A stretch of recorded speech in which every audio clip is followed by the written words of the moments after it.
Hey there, friends and enemies. Joby here again, and today I want to give my personal opinion on the upcoming Avatar: The Last Airbender Secret Lair Superdrop coming to Magic: The Gathering on November 17th, 2025 at 9 a.m. Pacific Time. And this is one that if you want any of these sets, you're going to want to be there early for, because I think it is very likely that several of them are going to sell out almost instantly. Not only is there good value for money with some of these cards that are pricey even without the Secret Lair tax added onto it, but also thematically the cards are really good fits with some of the cards that you're seeing in the full Avatar set. Plus, I think the art in general is pretty good as well. If you spend $199, you'll get this Path of Ancestry. Not really worth spending extra for, but if you're going to get all of the different Secret Lairs anyway, the full bundle, then this is one that you'll get as a bonus, which is always very nice. Now, as far as the Secret Lairs go themselves, the Cabbages Secret Lair is, in my opinion, the worst of all of them.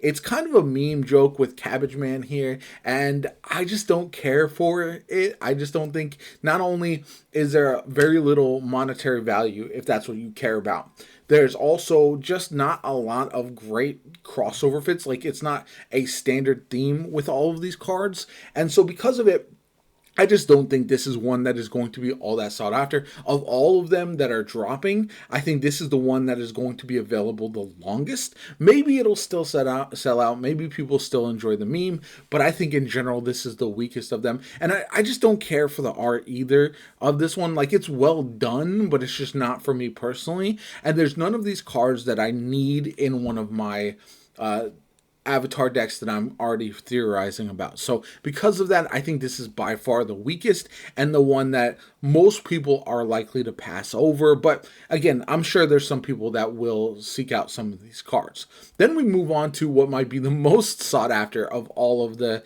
different drops, and that is going to be Everything Changed. This one has Torment of Hailfire, which is a pretty pricey card overall. This is likely to be the most expensive one in this 4-drop. Plus Blood Moon as well is a solid card, not only monetarily, but also in a lot of different decks as well. Perfect fit in a mono red deck for sure. And I just think in general, this is the type of Secret Lair, even though it is only 4 cards, that I would personally want. This is number one on my list of which ones I would personally try to pick up if I'm able to when the Secret Lair does drop. Now, again, that's always very hit or miss. I have had about 50% luck on whether I actually get the Secret Lairs I'm looking for. I'm not as invested in Avatar as I have been in past Secret Lairs, so because of that, maybe I'm not going to pull the trigger on this. Now, aside from Torment of Hailfire and Blood Moon, you also have Lightning Bolt and Dramatic Entrance. Those are not as insane cards, like obviously lower base price and all that kind of good stuff, but I still think like Dramatic Entrance I think looks really cool and thematically fits a lot with Boomy there. And then you also have Lightning Bolt, which I think looks pretty solid and is one of those cards that you can find a use for in a lot of different ways. So overall, I think this is one of the best Secret Lairs that I've been excited for in some time, and one that I probably will try to wait in line for. Again, the fact that they're non-foil at $29.99 and then foil at $39.99, I think it makes a big difference as well compared to a lot of the other crossover Universes Beyond sets that have been at $39.99 and $49.99. So I do feel like that makes a difference as far as like how desirable they are for me as well. Then we have the A Lot to Learn one, and this one again is has a pretty pricey card here with the Sarah Ascendant, which is Aang Ascendant Airbender, which is not a legendary creature, kind of weird there, but overall this is another very, very good one. I don't like it as much just because I like when one of the drops has multiple cards that I'm interested in, and Torment of Hailfire and Blood Moon are both ones that I would love to have in my collection, whereas this one, the Aang is really nice, and then Ponder's a good card as well, but I just don't think this is going to be one that I'm personally as invested in. Again, Cryptolith Right and then the Kandana's Reach are solid cards. Like, I'm not saying they're bad or anything like that. They're just not desirable for me personally compared to some of the others. And again, at the end of the day, if cards are valuable to you, the money doesn't really matter.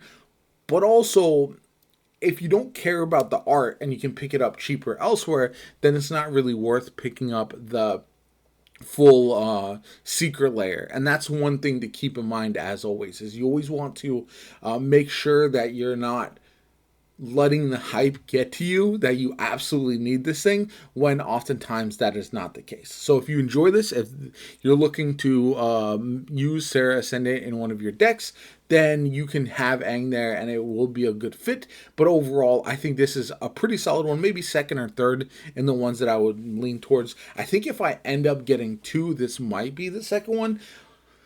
But there still remains to be seen, because we also have the one with the elements. Now, this one, for total value, is going to be lower than the last two that I showed. Kind of a little bit above my Cabbages, but not quite as high as the last two. So because of that, maybe it's not going to be as desirable. However, I think the art on these is very, very good. And I do think this is the type, because it is 6 cards, that it's one of those sets that I probably would still like to pick up at some point if I can find it for a decent price. And $30 is pretty good overall. Again, more expensive than the total value of these cards by quite a bit. But the art might be worth it, especially if you're looking to add some of these to your deck. Like Silence can be a card that you can add, Preordain, all these cards. Like there's one of each color, essentially, and then also a blue-red at the end with the expressive iteration. So, again, I think this makes a lot of sense as far as the Secret Lair. I do like the art and just the style of this one in general. But if you're just looking at pure value, this is not going to be worth it. So this is one that's going to be more for people adding it to their collection, adding it to their decks, and that kind of stuff. Then we have the Ember Island Players. This one is also very good. We got Phantasmal Image, Braid of Fire. That is an expensive card as well. It's got Cumulative Upkeep, which you don't really see a whole lot in different cards. We also have Cursed Mirror, Masked Memory, and then Thespian's Stage. So this is one I like mostly because you could essentially just add a lot of these to like a blue-red deck. You could use this entire Secret Lair in one deck, potentially.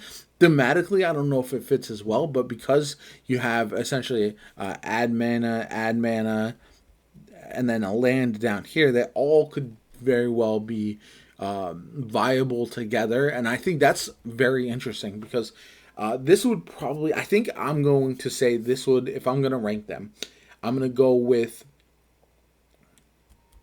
the Everything Changed at number 1.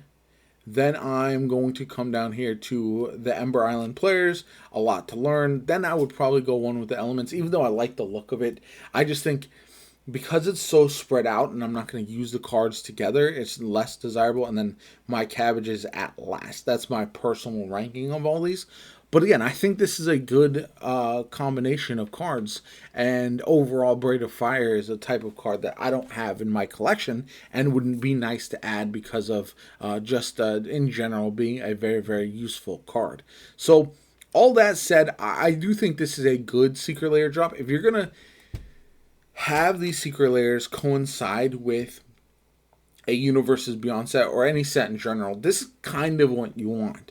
You want some unique art that looks pretty interesting. You want cards that can fit with your base cards to like throw into decks, whether it is Commander or whatever other format that these are legal in. And so I think that's a good thing in general, that there are some very viable cards, cards that are make the sets valuable for like just monetarily speaking, but also just perfect additions to your collection if that's what you so choose. So let me know what you guys think in the comments down below. I think there's a lot here that